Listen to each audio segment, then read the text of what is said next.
know me. Know how I earn a living. This shark, swallow you whole.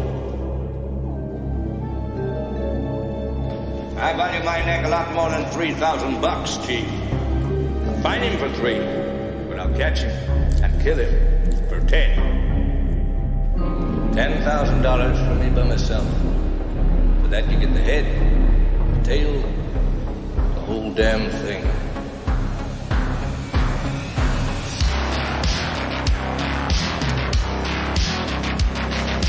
You yell shark, we've got a panic on our hands on the 4th of July.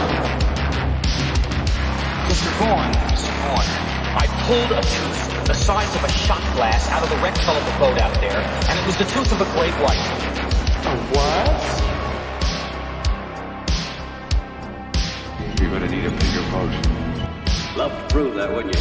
Get your name into the National Geographic. No, I'm not saying that this is not the shark. It probably is, Martin. It probably is. It's a man-eater. It's extremely rare for these waters. But the fact is that the bite radius on this animal is different than the wounds on the victim. Get out of that boat!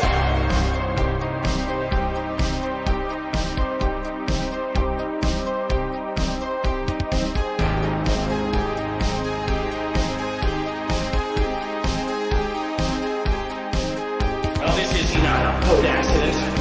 It wasn't any propeller. It wasn't any coral reef. And it wasn't Jack the Ripper.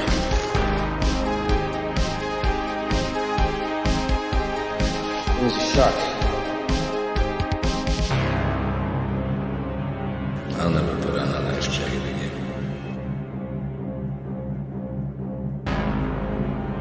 Broadcasting from around the world out to you. Welcome back to the Jaws Obsession, where we are here to share with you, prove to you, convince you, or remind you that Jaws is the greatest movie of all time. Thank you for returning for another episode. We have episode 58, Jaws Generation. We talked before about Jaws transcending generational boundaries. It's the greatest movie of all time, right? Greatest movie of all time should be able to transcend age gaps and eras. So when you review a movie that you saw a long time ago, it still holds up over time. So that's what we're talking about here, is Jaws transcending generational boundaries. What is the Jaws generation? With Jaws only 2 years away from turning 50 in 2025, Jaws will reach its 5th generation of fans. We're going to dissect each of those generations, how they were introduced to Jaws, how they perceive Jaws, but more importantly, what obligation do we have as the Jaws generation to usher the movie forward to future generations? And I feel that it's very apt to where we are now. I wanted to touch on this for a while, and I felt this was an opportune moment in the history of Jaws with a prequel ever so close on the horizon. As you know, we are in development from book to screen on that. How future generations will see Jaws going forward without a prequel or with a prequel. I feel that's very important in what we are actually establishing here. So, lot to do here, a lot to unpack, a lot to get to. I want to welcome all new listeners. This show is growing leaps and bounds. We have new listeners listening that are coming to the show every week. It's great to see. And if you have not listened to the Jaws Obsession before, this might be your first episode. Welcome. This show has been downloaded in over 80 countries. That shows you how important the movie Jaws is. Around the world, there is interest in the movie Jaws. Is there a waning interest? Or is there an increasing interest in Jaws? Would there be a heightened awareness or a heightened interest in Jaws with a film version of the prequel? Well, let's see. That's a nice discussion to have at this moment in time. The big cliffhanger a couple shows ago was that the Book of Quint is represented by the William Pettit Agency out of Atlanta, Georgia. We went from the interest increased to where there's a demand for a screenplay. And the powers that be, I requested permission to write the first draft of the screenplay to the Book of Quint. And so I started doing that. And after 17 writing days, I finished 124 pages of the first draft of the Book of Quint Volume 1. So that's the news that we're going to break right now, is that what I am pushing for and what I am writing this out to be is that the Book of Quint should be a 2-movie release. From my experience, it's in a situation like this, it's do it the way you want it first, because there are no guarantees in life you'll get another chance. that's the way I tackled the Book of Quint when I was writing it over 28 months. And now that is how I am tackling the writing of the screenplay. How would I want to see this movie? I believe that my heart is invested. The love that I have for Jaws, there's many things when I'm thinking about going into the broadcast and doing this show, I try to think about this is almost a pep rally for myself in order to go to the next stage, to the next phase.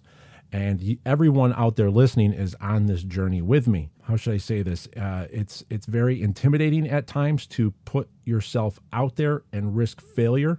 But the way I see it is that if you do something and you bare your heart for all to see, if you leave everything out there on the table, on the court, on the field, if you lay it out when you're at the workplace, something special can happen. I started writing the screenplay and I started doing all the formulas and all that stuff because screenplay writing is very formulaic. And I just said, this is how I would want it. This is how I'm seeing the movie in my mind. This is how naturally the novel should be translated to screen. So let's just see where this goes. And naturally, I sent a message to Agent Bill Pettit, and I said, I'm going to throw a curveball at you. This is the 2 movies. This is going to be 2 movies. We're going to give a Peter Jackson treatment to this. There's a movie quote that kept ringing in my head from the 2005 movie Walk the Line. And I remember I saw this sequence. I was growing up, my father was a big Johnny Cash fan. So I naturally was a big Johnny Cash fan just from listening to Johnny Cash being played in the car when we drive around town. So when I went to see Walk the Line, this was a very interesting movie because it was at the time where I had a small independent filmmaking company and there were some other projects going on. So this line really resonated with me at this time. And then it came back all this time later. 18 years later, it resurfaces. And it was just playing in my head about how will I be able to write the screenplay for this novel. The scene where Sam Phillips, the iconic Sam Phillips, the record producer from Sun Studios, he's talking to Johnny Cash and his early band right down in Memphis in the recording studio, and he lays it all on the line. Let's play that right now. You know exactly what I'm telling you. We've already heard that song 100 times, just like that, just like how you were singing it. Well, you didn't let us bring it home. Bring it home? All right, let's bring it home. If you was hit by a truck and you were lying out in that gutter dying and you had time to sing one song, one song people would remember before your dirt, one song that would let God know what you felt about your time here on earth, one song that would sum you up. You telling me that's the song you'd sing? That same Jimmy Davis tune we hear on the radio all day about your peace within and how it's real and how you're going to shout it? Or would you sing something different? Something real, something you felt? Because I'm telling you right now, that's the kind of song people want to hear. That's the kind of song that truly saves people. It ain't got nothing to do with believing in God, Mr. Cash. It has to do with believing in yourself. And that was the great actor Dallas Roberts from the 2005 film Walk the Line. What an impactful line at that point. And that's the approach that I took to starting the screenplay for the Book of Quint, is that you have one chance. It always comes down to one chance. It's no one cares at a certain point. It's okay, so what? You took 28 months, you wrote a novel. Now what? Okay, we need a pitch deck. Okay, so what? You created a very interesting pitch deck. Now we need a screenplay. And it goes on and it keeps going and it keeps going. So now you have one chance. You have one chance to write the screenplay that is something that they have never seen before. Can you do it? And that was what I set out to do, was to write something that had the heart of the novel. And in doing that, that's when I decided it has to be 2 movies. So there will be 2 screenplays, of which I have, after 17 days of writing, I have 124-page screenplay to the Book of Quint Volume 1. The Book of Quint Volume 1 is now, first draft has been sent over to Agent Bill Pettit, And that's going to go out there. So now, starting tomorrow, I will be starting on the Book of Quint Volume 2. Now, here's how I see things. Hollywood is an interesting place in that you never know what's going to happen. There are no guarantees. So write the movie that I see right now, and if it gets made, it gets made. If it gets attached to other screenwriters and it gets whittled down, it gets whittled down. But at least we have a good base to jump off of.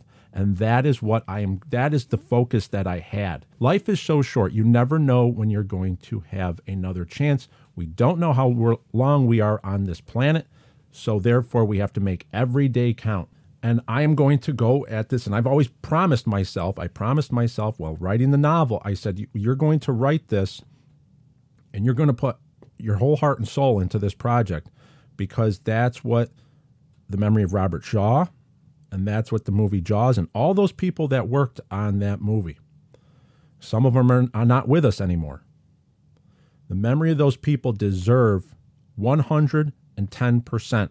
And that's what I'm delivering in this screenplay now. 17 days, Volume 1 is finished. In another 3 weeks, I believe that I can get Volume 2 finished. There will be 2 screenplays for 2 movies. One, if I had my way, you release one in December of 2025, you release the next one in December of 2026. It's out of my hands at a certain point. But I just want everyone out there to know, the listeners out there to know, to the Jaws fans, this is something that's bigger than just one of those same old shark movies that we've been seeing. And we're going to talk about that a little bit later on in this episode. Just like Sam Phillips was telling Johnny Cash, we've already heard that song before, that same old song, just the way you sang it. And we've already seen all these shark movies, just the way they make them. And I don't begrudge anybody for making these shark movies. We're going to get to this later on. I shouldn't go on this tangent right now. However, this has to be the highest order. This is the prequel to the greatest movie ever made, and it deserves the same treatment that The Hobbit got. It deserves the same treatment that The Lord of the Rings received when Peter Jackson took those books and would make 4-hour feature films for each one. And then it got whittled down for a commercial presentation, but then you have special editions later on. So The Hobbit, one book made into 3 movies. I don't see why a 399-page Book of Quint can't be 2 movies. It's plain like that, and the screenplay is the proof. And so now we have the Book of Quint Volume 1 and the Book of Quint Volume 2. The Grace of God, those will be 2 movies that will be out there, and the Jaws fans and the Jaws universe will be well taken care of. Let's all hope for the best there, but that's the way I'm taking this project. Very exciting. It's a very exciting time. I'm very happy with what came out during the screenwriting process. And that's what it said. How did it come out so fast? See, one thing is also another one, we're going to go back to the John Grisham interview that I referenced a couple episodes ago. So John Grisham is on stage with Stephen King, and here's what John Grisham said. Now, John Grisham is a veteran of book to screen. A lot of his books were made into movies. He has some advice that he received from Stephen King, because as we know that Stephen King had problems with certain movies that were made from his novels. So Stephen King had advice for John Grisham, and John Grisham is telling all of us. So let's all look at this in the vacuum of, we have a novel that's in book-to-screen development. What does John Grisham say about that process? Well, this is what Stephen told me the first time I met him. He said, I was a rookie, and I was looking for advice, and he was, as he always is, very gracious and thoughtful, because he'd been through so much. But he said, look, John, let me tell you something, pal. When it comes to movies, there are 2 groups. The first group of writers. The first group consists of those who do not sell to Hollywood. For whatever reason, they don't sell. That's a small group, okay? The second group consists of those of us who do. And if you're going to sell, there are certain rules involved. Very simple. Number 1, get all your money up front. Number 2, kiss it goodbye. And number 3, expect it to be something different. And if you don't like that, go join the first group. That's what Stephen told me 23 years ago. Something like that.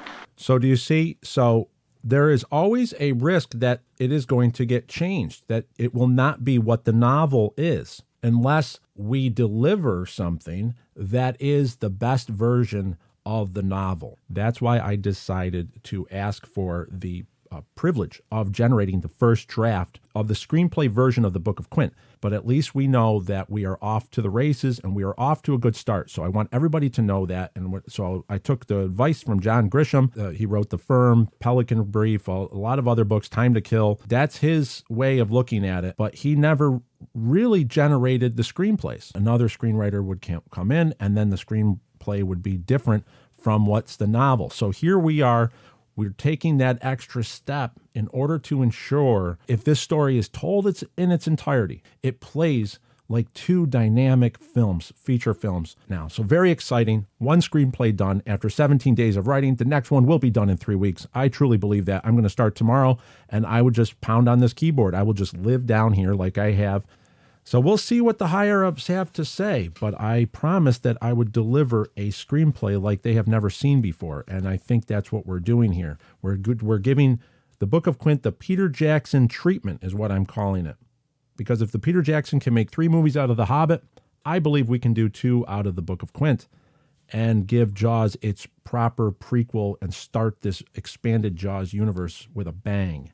Great to see. So let's get on to some emails here. So before we get to the emails, I want to remind that you can email me here at the Jaws Obsession, JawsOB, the letters OB2025 at gmail.com. Always great to hear from everybody. And now we have people finishing the Book of Quint writing in. We have Dave from England. He says, Dave writes in, "Hi, Ryan. I stumbled across your podcast last month, and I have been binge listening ever since, in the car or in the kitchen while cooking or doing dishes. Jaws was a movie that was talked about all the time at primary school, but we were all too young to have watched it. Nevertheless, we knew it was about a giant shark, and this loomed large, literally, in my imagination. I was eventually allowed by my parents to watch Jaws for the first time as a child when it was on TV here in the UK, and it had a profound effect on me, triggering a fascination for sharks and for the movie Jaws.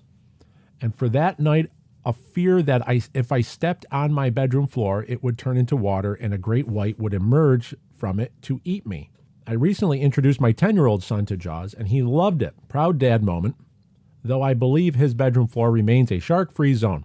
Keep that in mind. Everybody keep that in mind. Later in the episode, Dave writes, "It had a profound effect on me, triggering a fascination for sharks and for the movie Jaws." So everybody keep that in mind.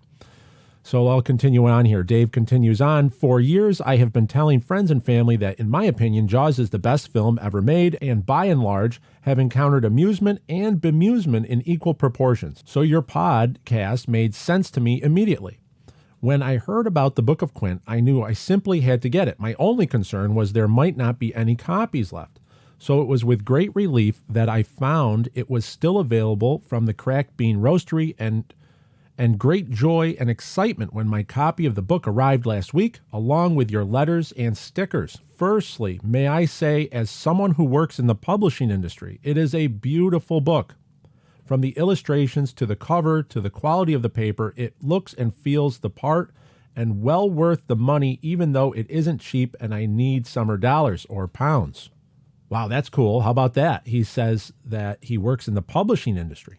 Wow, that's great. Great compliment there. He continues on, "A good storyteller paints verbal pictures in the minds of their listeners or readers, and this you have done vividly and effectively. It is a brilliant book. I read the Book of Quint in 4 days, and having finished it, am only sad that it's over. You write so well and with such obvious respect and affection for the subject. When Quint speaks in the book, I can hear Robert Shaw's voice saying the words. You have my deepest thanks for making this happen and for giving Jaws fans the chance to experience and enjoy spending more time in the company of the remarkable Mr. Quint. Good luck with the screenplay. You've been preaching to the converted with me, but I would see that movie in a heartbeat. Here's to swimming with bow-legged women." That's from Dave Bowen in Stourbridge, England. Hopefully I said that right. I'm sorry if I didn't. Stourbridge, England. How about that? Great review by Dave over in England. Works in the publishing industry and says it's a brilliant book. That means Dave is no stranger to books. What a compliment. What a compliment. And that's just the reaction that we are looking for. That's wonderful to see. Wonderful to see. What else did he write? He said that he finished the book in 4 days. Now, everybody reads at their own pace. I am a notoriously slow reader. It takes me forever because I will read and then my mind will wander and I'll think about something maybe I have to write and I'll have to reread the paragraph that I just read. So I have to be always working on staying in the present to read, and it's a skill. And I admire people that can read very in an expedient way. I admire that. Having finished it, he's sad that it's over. Well, it's not over, Dave.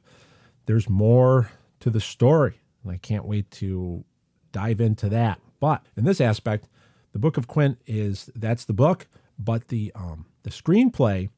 I will tell you that the screenplay, there are new elements in the screenplay that I needed to create in order to get the idea across to the viewer, because cinema is a different medium than the novel. So I did things with the novel that I can't do on screen.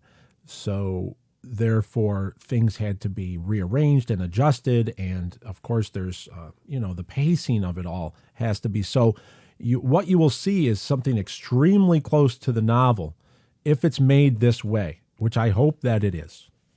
But the extra parts, which I can't do any spoilers, but the extra parts are really interesting to me because they lead to more questions on what will come later on. That's fascinating for me because it's establishing the expanded Jaws universe. Very interesting. There's a lot more to be done. So thank you very much for that review, Dave. Let's move on. We have a listener from, I believe, California. They didn't really put down exactly where they're writing from, but they wrote in, I have been a fan of the movie since I just saw it at the age of 5.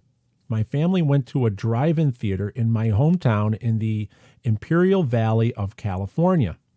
It was a twin drive-in, and it played 2 movies on each screen. My parents watched the first movie, no recollection, and then before Jaws began, they told me and my sister to lay down in the back seat and sleep, and I, of course, didn't listen, and before they knew it, I was jumping up and down on the back seat, rooting for the shark.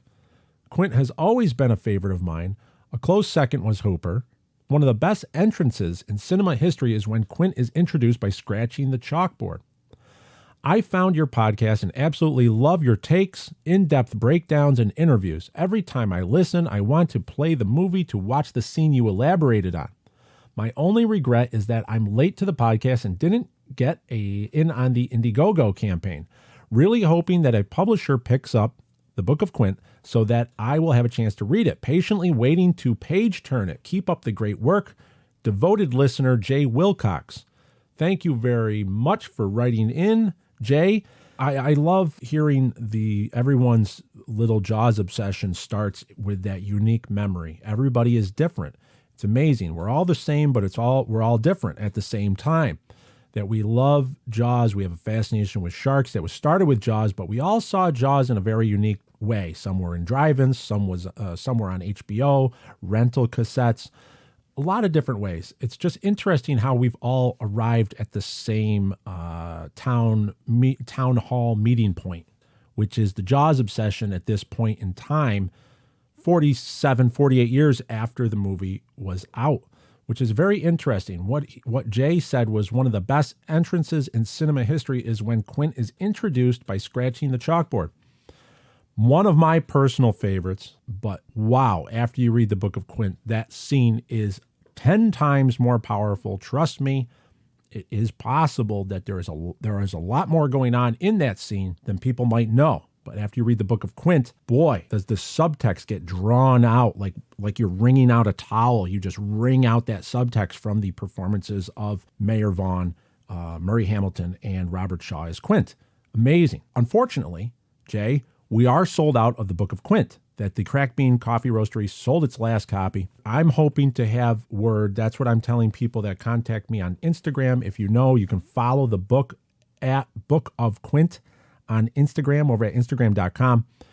That's where I put up the latest news, but you can also message me there. You can write to me at jawsob2025@gmail.com. All these contacts will be in the broadcast description. But yeah, we're sold out for now, but I hope, I would ask for you to just hold on to that desire to read it, because we will have a date. That is what we are aiming for. That is my first priority for this year. That was my goal for 2023, was that every Jaws fan would have access to the Book of Quint. Access to the Book of Quint. We're going to make sure that happens. Thank you very much for writing in, Jay. One more email here. We have one more great review. This is from Steve in Scotland. As you see, we're going from England. Then we went from England over to California, back to Scotland. Look at how these reviews, look at where the Book of Quint has landed. It went around the world. Jaws fans are worldwide. This is a global venture here. And these reviews are coming back from all over the world, different countries, different cultures, different continents. This is a global movement here, and it's wonderful to see. Steve writes in, "Hi, Ryan. I finished the Book of Quint a few weeks ago, and it was everything I wanted it to be and more. I will keep this review spoiler-free, but more than happy to write a more detailed review in the future. The first thing I would say about the book is that it absolutely could stand on its own. If for some reason you had never seen Jaws, then this would just be a wonderful book about a man who survived what must surely be one of the most horrific and tragic incidents to ever occur. Did he really survive, though? In body, yes." That's a very profound line, Steve. He says, did he really survive, though? In body, yes. But in mind, wow, that's a great line. Wonderful to see that. My only concern about this book was that I was looking forward to reading it so much, and I had built up in my head that it seemed almost inevitable that it would be a letdown. How wrong I was. Not only was this as good as I hoped it would be, it totally surpassed my expectations, and that really is saying something. I was incredibly moved by the prologue, which was already playing in my head like a movie. Never in my life have I been completely hooked on a book before getting to chapter 1, but there is a first time for everything, as they say. Wow, never in my life have I been completely hooked on a book before getting to chapter 1. So just on the prologue, Steve was hooked. How awesome is that? After the book, so Steve continues on. After that, the book does not let up. It seems to go at a really fast pace, even though it is covering a period of years, and it is just an outstanding new entry into the Jaws universe. The best one by far since, well, Jaws. Thank you so much. That's a great compliment. I truly hope Mr. Spielberg takes the time to read this brilliant book, because if he does, he will want to make this movie. It would give me great pleasure to see this great story unfold on the silver screen, and I would have a little bit of pride knowing I played a tiny part in it. I even hope to see Amity back at Universal Studios one day. How awesome would that be? Yes, because Steve was a backer to the Book of Quint on the Indiegogo campaign. All those backers were able to make that printing possible for that 300 limited edition. And yes, Mr. Spielberg does have a book on reserve right here. All I have to do is know where to send it, and that book's going to go out. What's interesting is that Steve highlights that he believes that this is the best entry into the Jaws universe by far since Jaws, which is a huge compliment because Hank Searles was a very good novelist himself, and he wrote Jaws 2. So Steve is already putting the Book of Quint past the Jaws 2 novel as far as Jaws universe entries. So Steve closes out by saying, "Thanks again, Ryan. Whatever comes of the Book of Quint, I will reread this book again and again, and I will take great pride in passing it on to my son one day." Steve from Scotland. Wow. See, generational transcendence. That Jaws, that Steve said he's going to pass the book on to his son. That's what we're talking about here, is we're talking about ushering Jaws to the new generation. And that's very special to see. Thank you so much, Steve. Steve wrote about Mr. Spielberg he hopes that Mr. Spielberg takes the time to read this brilliant book. I do know from my research that Steven Spielberg is an avid reader. He's still one of those guys that takes the full screenplays home and reads full screenplays. But I remember the quote by Richard Dreyfuss saying that he did not, even to this day, he has not read the Jaws novel because Steven Spielberg said, don't read the novel. Your Hooper will be completely different from the novel Jaws Hooper. So we know that Spielberg read the novel. So what I'm doing is I'm writing the screenplay with enough description there to maybe entice him to want to read the novel to get more information, to extract more, because the screenplay is very pared down. There's things that I have to whittle out, and it's very streamlined. But if it's written well enough, maybe he'll want to pick up the novel and get the full picture, because you get the full picture through the novel. And that's what's exciting about this, is that we are on the edge here. We always said we were not going to stop until we get the book to Steven Spielberg's desk. Who knows where it goes after that? It's out of our hands. Thank you very much, Steve, from Scotland. Wonderful review, wonderful to see, and we are not going to disappoint. I am not going to disappoint. I'm going to make sure that and you know what's interesting? I just thought of this. I'm sure my agent will be scratching his head, but there's no reason that whatever happens going forward to the Book of Quint in film development, these screenplays are going to be available. Okay, these screenplays are going to be made available to you out there, the listener of the Jaws Obsession. There's no reason why you won't be able to see proof that the Book of Quint can and will work great on the screen as a volume 1 and volume 2. Of course, it's only going to be now, it's only in the possession of the William Pettit Agency, because there's NDA stuff going on, non-disclosure agreements, of which I'm sure I'm not privy to half of these conversations that are going on, because they know, they're like, oh, we can't tell Ryan, he's just going to go on his show and yell it all over the universe. And it's right. So that's why I'm not involved in many of these conversations. So that's where that screenplay is going to be there now. So it's only over at the William Pettit Agency, and whatever happens after that happens after that. But I'm pretty sure after the smoke clears and the movies come out, you're going to be able to read these screenplays. It's going to be great, because I know now for when they have the Oscar nominations for Best Screenplay, they make all the screenplays available on their website. So everything is not cloak and dagger as it used to be, because the screenplays, it's been registered with the Writers Guild of America. So fans have more access now to the inner workings of a feature film than ever before. Wonderful to see. And everyone's going to go see. So no matter what happens, if the future is uncertain, but the certainty is that there is a screenplay, there is a novel, and that's going to be material that we can read for the next many months and years to come. Great to see. So thank you very much. That's all for the emails today. Now we're going to move on to why we titled this episode 58, The Jaws Generation. So how I got into this Jaws generation was from a quote. I was sent an article and video that included a video from New Zealand from a friend of mine, Brent, who lives down in New Zealand.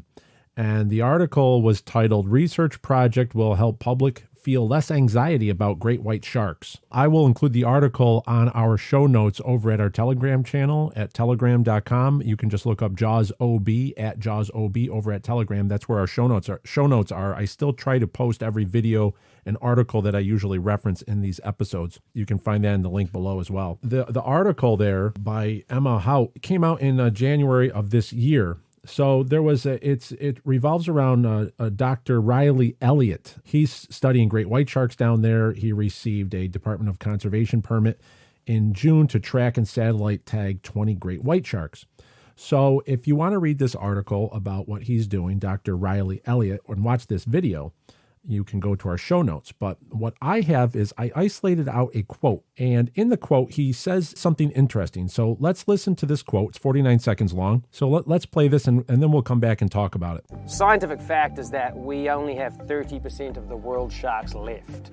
And so it is critically important that we conserve them, we learn to coexist with them, because they are the dictators of the health of our oceanic ecosystems. To be honest, I think we've come a really long way. The Jaws generation is gone, and that's all come from education, which is the scientific fact that More sharks actually means more fish. More sharks mean healthy, intact ecosystems of marine populations, and we rely on them for food, for tourism enjoyment, and for oxygen and other necessities that help us survive and the animals around us. So I think everyone realizes that sharks are a good thing for this planet. The more we know about them, the more we can reduce the fear and start to enjoy the fact that they do live in the ocean.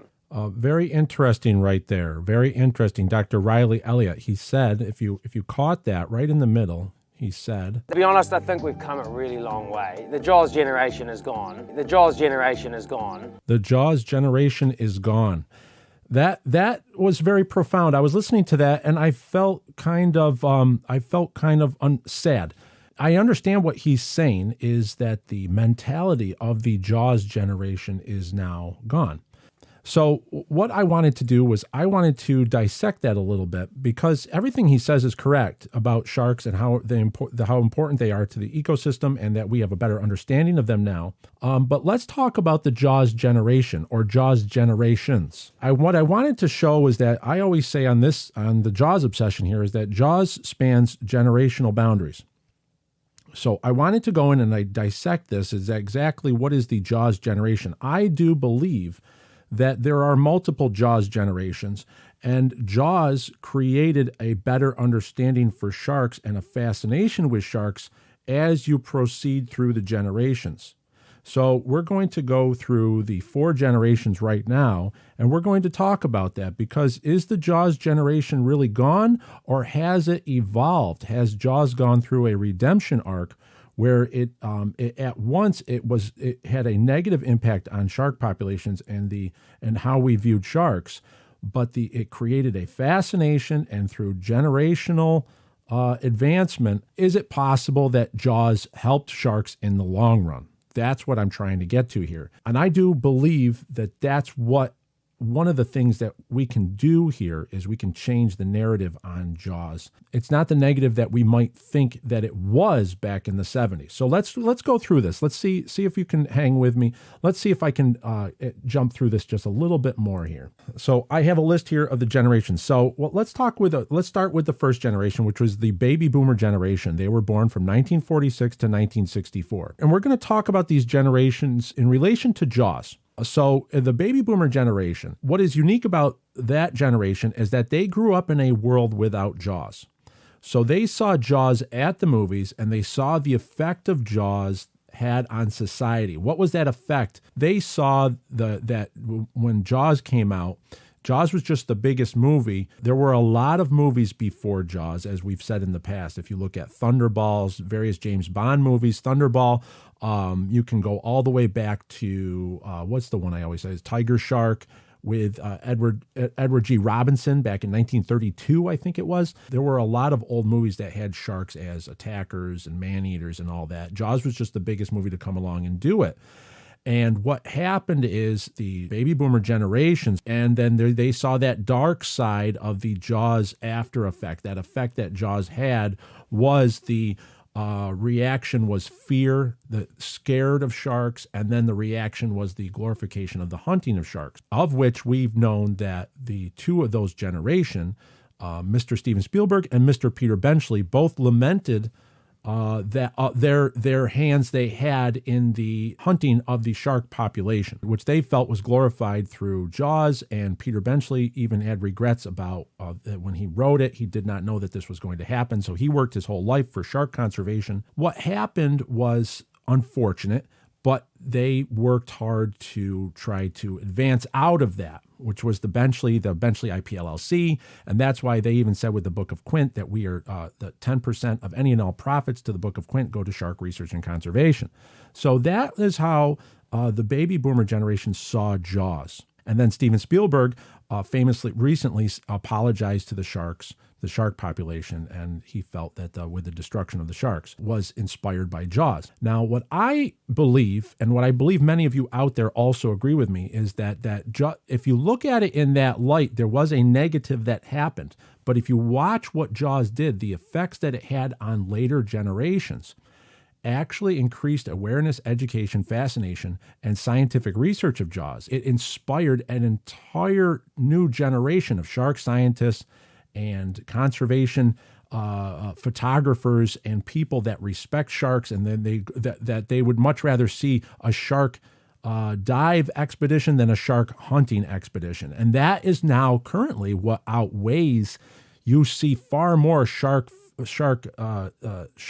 diving expeditions, cage diving expeditions, than you see hunting. There's also laws that were created. So we're going to get into all that. But what I'm trying to say is that's the first generation. That was the Jaws generation, which I believe Dr. Riley Elliott was talking about when he said the Jaws generation is gone, is that mentality is now gone. It's not that generation is still around, but that mentality is now gone. And that is where we have to look at what happened now. The next generation was Generation X. So Generation X is 1965. If you were born between 1965 and 1980, you are part of Generation X. That's where I fall in. I was born in 1978. So if you were in this generation, you may have seen Jaws at the theaters. If you were born in 65, that means you were about 9. You were 10 years old when Jaws came out. So you may have seen Jaws in theaters, but many of us and many of this generation, Generation X, were introduced to Jaws on cable TV or VHS, as well as rental stores. At the time, there was little to no shark content out on regular TV or just looking for books. I remember my parents would go through all the bookstores in Cape Cod looking for shark books to keep me entertained on the 6-hour drive back to Syracuse in the car back in the early 80s. And they were constantly looking for different shark books and all that. So it was always a struggle. It wasn't like there was a shark section in a bookstore like there are now. There are entire volumes of shark stuff that you can, shark books, but back then there was little to no shark content. So what we were introduced to, the fascination of sharks, was through Jaws, Jaws 2. If you look at the 1971 American documentary, what was that titled? That was titled Blue Water, White Death. So we're talking about even the documentaries back then. In many ways, it wasn't showing that in a negative light. Blue Water, White Death, it's just the title right there was impacted by that it creates a fear impact. It creates a that you should be scared of these sharks. So that's what the era we grew up in, and that's what the fascination was, that sharks to us were the spooky boogeyman type of movies. And that's where many of us got hooked on that. But we also saw, the Generation Xers also saw Jaws become a comedy of cliches, where we saw Jaws 3 come out, we saw Jaws 4 come out, and some of us have special memories of Jaws 3, even Jaws 4. I remember that was the first movie that my sister Tiffany and we went to go see without our parents. They just let us go to the mall, and we went and saw Jaws the Revenge. We saw Jaws start to get lampooned as Jaws 5, Jaws 25, and all these little jokes about the shark, and it was just became a joke of a franchise while we were growing up. But all of that was just a byproduct in that sharks became more mainstream. So thus you can see that the Jaws effect was having a little bit more. Sharks were more accessible. Sharks were becoming more mainstream. They were now featured in aquariums.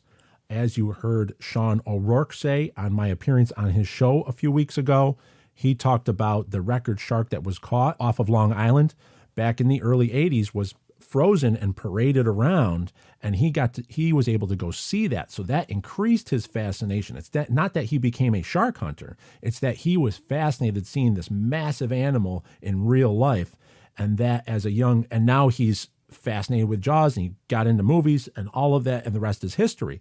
So if you look at that, is that we were given access to sharks because of the Jaws hype.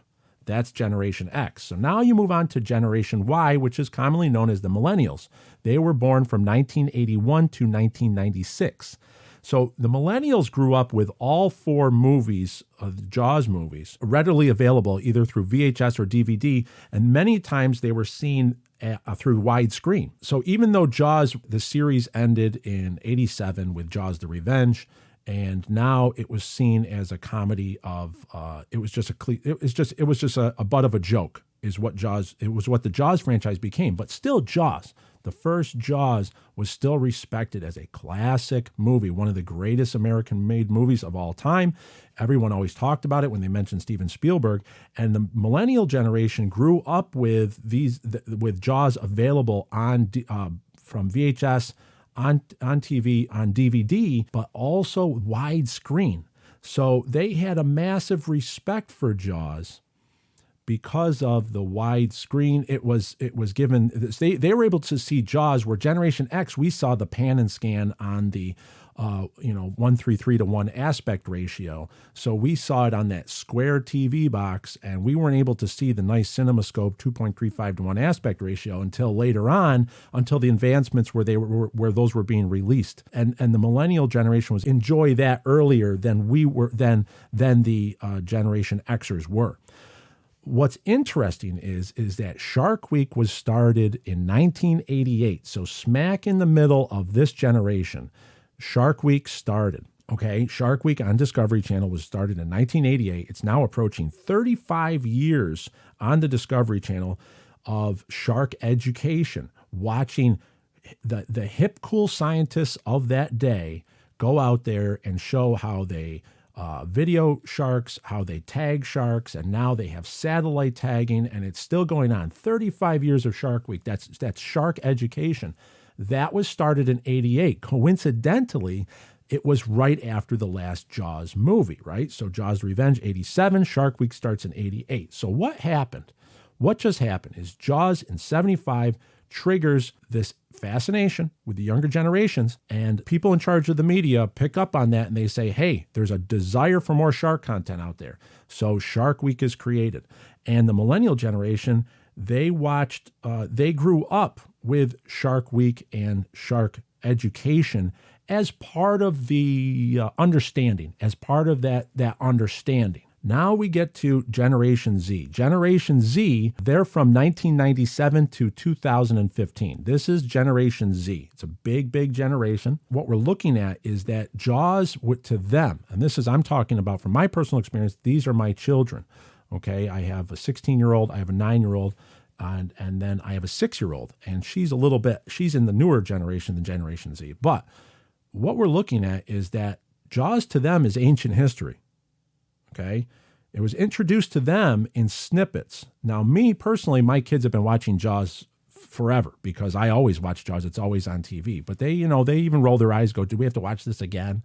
And it's like, well, yeah, so why not, right? But there's always room for Jaws. But they roll their eyes. And the thing is that to them, it's ancient history. Many of this generation, Generation Z, have been introduced to Jaws through snippets and clips on YouTube. Okay, so look at how Jaws has been reduced. It was enjoyed in theaters, then seen in full on video, and then it was seen in full widescreen on DVD and video by the millennials. And now you have Generation Z. They're not even watching the whole movie. They're just watching clips that are on YouTube, that are available on YouTube. Many haven't even seen the movie all the way through. The effects are a little outdated, and maybe they don't have the appreciation for it. But what is going on with Generation Z is that they are inundated. They are inundated more than ever with hordes of shark media. And I'm not saying it's the positive shark media. We're talking Sharknado, 47 meters down. We're talking about The Shallows. We're talking about Meg. We can go through, and now I'm hearing there's rumblings of, because of that Cocaine Bear movie, now they're talking about making Cocaine Shark. So this generation has been bombarded with sharks as that negative stereotype that we all say that Jaws created, right? But it's still being created and it's still being consumed. But what is the difference now? The difference is you don't see the Generation Z, you don't see them running out there and buying harpoon guns and saying, I can't wait to grow up and hunt sharks. So the reaction is different, even though they're bombarded with more negative shark media or sharks as the antagonist media than ever before. And yet there's not a desire to go out and hunt and kill sharks. Why is that? Because this generation, Generation Z, has had more education. They've had more shark education in just buried into their lives, just part of the lexicon, part of them growing up today. They've grown. Now it's the Shark Week is a big event. You have sharks are much more respected. You have shark conservation programs. The great white is now a protected species. So these kids now have grown up with that the great white is a protected species and all of that, but yet they can still watch a maniacal great white trap Blake Lively on a small island in a lagoon and scare everybody. But they're not going out there and saying, we got to go kill sharks, because they're more educated on sharks just in general. Now, why is that? It's because of the fascination that Jaws started. So Jaws has thus created a massive Jaws generation, 5 Jaws generations, okay? And each one has gotten more and more educated than the last. They've been introduced to sharks in different ways than the last.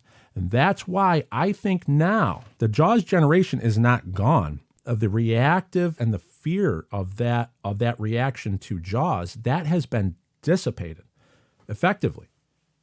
Okay? And that's why I don't believe there should be an apprehension for a movie about Quint and as a shark hunter. I don't think that the Book of Quint shows sharks in a negative light, because it is a historical take on something that actually happened. The sinking of the USS Indianapolis and the shark attacks on those men and how they survived getting out. Is this going to show sharks in a negative light? I don't think so, because I think the new generations are more savvy to research than react. So they will research before reacting than what previous generations would have done with such a big screen treatment of the Book of Quint, a prequel to Jaws. But what's happening right now is that the interest in Jaws is waning. So even though you have more education in sharks and more awareness in shark conservation than ever in these newer generations, the interest in Jaws is waning. And what are we going to do? How are we going to go forward and usher Jaws, the greatest movie of all time, to these future generations? Is it going to be an antiquated movie with a negative connotation where people will just say, oh, that's the movie that killed a lot of sharks? I don't think so. And I don't think it should be. And going forward with the Book of Quint as a prequel, a cinematic prequel, it just needs to be presented that this Jaws universe, expanded Jaws universe, just needs to be presented. The story needs to be presented to these newer generations to show that there's a reason why Quint was a shark hunter. There is a lot more going on to the human side of Jaws than one might think. And what that will lead to is that will create dialogue and interest that will lead to education and understanding. So when Dave from England wrote, and he said remember I said, everybody remember that line. He said, nevertheless, we knew it was about a giant shark, and this loomed large, literally in my imagination. I was eventually allowed by my parents to watch Jaws for the first time as a child when it was on TV here in the UK, and it had a profound effect on me, triggering a fascination for sharks. That's what Jaws did for a lot of us, and Dave is obviously of that Generation X. And that got the ball rolling to where we are now. And I believe that Jaws has not received, we're not allowing Jaws to receive its due credit in creating that awareness. Why you've heard me say on the show on the past is that changing the narrative, we're changing the narrative is what that means is that we're adding to the Jaws universe by showing the deeper human story and make it to the characters of Jaws and making the sharks as part of the ocean. So now going forward, Jaws is about man versus ocean. It's not about man versus monster shark. It's not about monster shark attacking island. How are we going to get this? If you look at the events of Jaws and Jaws 2, inside that vacuum, inside that scope that the Book of Quint creates, it's now man versus ocean. And that's very important going forward, I believe. So I'm going to end now on the question I opened up the show is, what does the Jaws generation mean to you? And how, as a Jaws fan, how are we going to ensure that the Jaws generation term going forward is not attached to negativity? It is actually attached to a positive view on the understanding of the human-shark relationship that has been going on for centuries and how is it going to be handled going forward? That's what I think we're at the cusp. We're at the edge of that here. And this new Jaws generation is going to finally have their moment with the Book of Quint. When the Book of Quint is given the cinematic treatment, okay, it's already going to be a novel, and then you're going to have the cinematic treatment. If they make it, if the powers that be make it as big as it can be, okay, this new generation is going to have that I remember when that came out moment, okay, that the other generations had. I remember when it came out on HBO, or the previous generation. I remember when I stood in line and watched at the theater, right? Everyone has that story about how they came to Jaws. Now this new generation is going to say, I remember when the prequel came out and my grandfather and I watched the original for the first time after we got home from the cinema. Very special. That's what we're doing here, is that we are pushing Jaws into the future and introducing it to newer generations in a classical way. And we should not be worried about what effects it will have on the sharks, because we have the most educated, shark-educated generations coming up. We're just going to increase that dialogue going forward. So now those future generations, they might not have the diorama of Bruce the shark attacking the orca on their desk like Grandpa does, okay? But they'll have a better understanding of the fascination with that diorama and why Grandpa has it.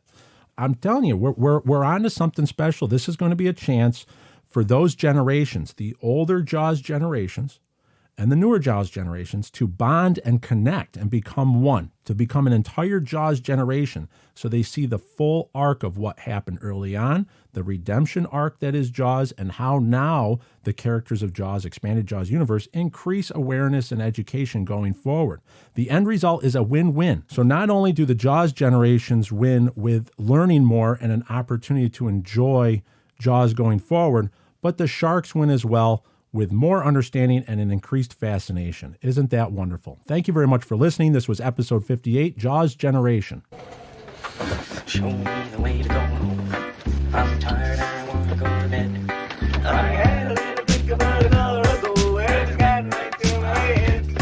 Wherever I may roam, by land or sea or home.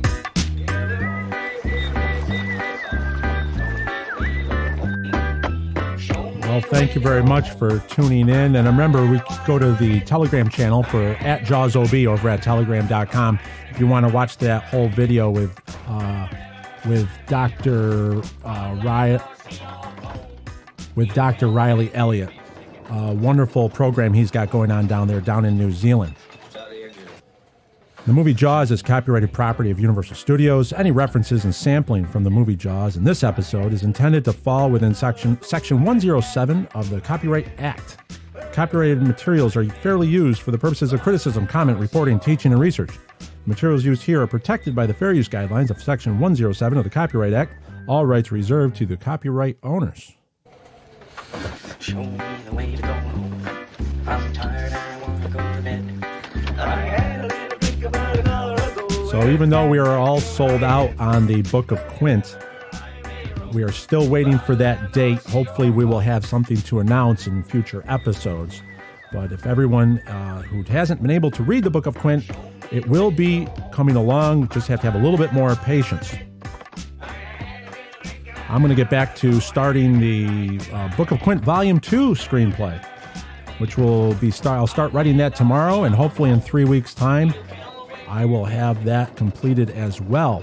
I will probably have a new episode, not next week, but the week after. But until then, you can always write me at jawsob2025@gmail.com. Thank you very much for listening. Until next week, farewell and adieu. Show me the way to go home.